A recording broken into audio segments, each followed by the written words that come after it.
Siphetha lezi indaba ngodaba lomama bakwaMadlala eSayidi eningizimu yeKwaZulu-Natal ababumba izinkamba ngaphansi kohlelo olubizwa ngamaqabaqaba imbola.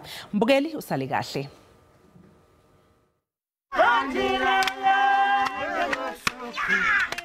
Leli qembu lomama elizibiza ngokuthi amaqabaqaba imbola la kwaMadlala ngaphansi komasipala waseMzumbe laqala lolu hlelo ngenhloso yokuqeda ububha kanye nokuqhakambisa ubuzwe.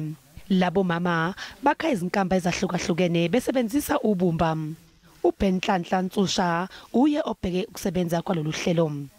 Uma wazi ukuthi uma uhlanganisa i-design or i-shape e-round, i-shape e-triangle ne-shape e-oblong,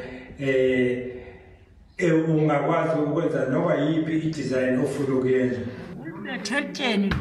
Uthi uma besebenza ngobumba kusiza kakhulu njengoba kunyakazisa umqondo noma ngabe unengcindezi onayo kuyalekelela kakhulu njengoba kufanele ucabange ujule ngokomqondo ukuze ukhiphe umsebenzi omuhle obukekayo.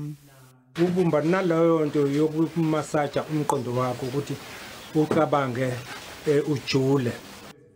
Umsebenzi wabo bayawuthatha baye nawo lapho bekhangisa khona endaweni egcinwa kuyo amagugu eMargate Art Museum.